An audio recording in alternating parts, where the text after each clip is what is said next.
Mister.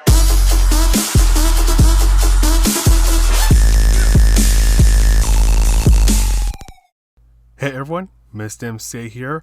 This is a spin-off series from my usual daily lap guides.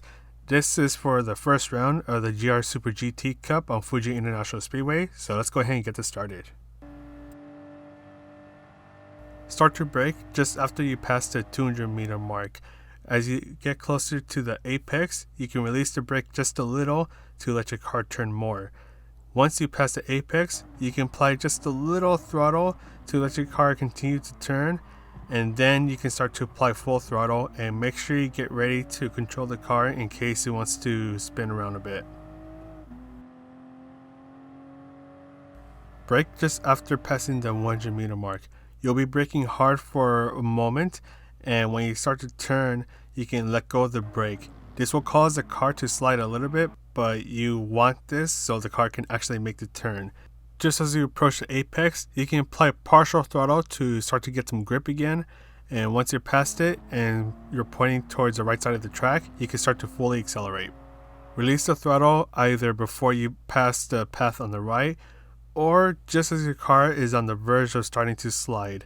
For the first half of the turn, you'll be at under half throttle. For the second half of the turn, you'll fiddle with the throttle. You'll be playing on the lines of barely having just enough grip to make the turn and the car just barely sliding. Make sure you get some grip before you start to fully accelerate for a moment, and then brake before you reach the 50 meter mark. There's two ways to tackle this turn. The first way is to just gradually accelerate after you pass the apex. By doing this, you should be able to get to the right side of the track without a worry, and you wouldn't have to fight the car as much. The second way is to fully accelerate just after you pass the apex.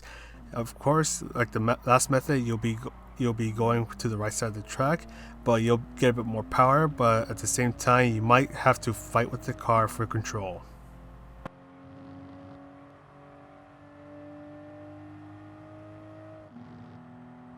Brake just before passing the big Dunlop sign. Once you hit the apex, try to get your car pointing towards the next apex before you start to fully accelerate. Once you're getting towards the apex of the next turn, go at half throttle, and once you're again about to point towards the next apex, start to fully accelerate again and drive over the apex. Stay in fourth gear until you reach the main straightaway. For this turn, start your brake before you pass the gray line that's on the left. You want to give just partial throttle as you go through the turn, and once your car is starting to point towards the next section of the track, you can start to fully accelerate. Brake at around the area where the curb on the left ends. Brake as much as you can without compromising your turning ability, and then just barely coast through the next turn. Try to hit the apex and then start to fully accelerate after you pass it. However, get ready to catch the car if it wants to start to slide. Start your brake just after passing the path on the right. Adjust your braking so you can flow with the turn, and make sure you hit the apex before you start to fully accelerate, and make sure you're not turning the car too much so you won't risk spinning. And that's all for this video. Take the time to get to know how the Supra functions, since it's a pretty tricky car, but if you take the time to prepare, especially with the extra time we have between the time when this video is made and the actual race itself, you should be much better off, especially if you decide to continue with the online league. But anyways, I hope you found this video useful. This is Mr. MCA, the world's most OK player, and I'll see you in the next video, and good luck on round 1.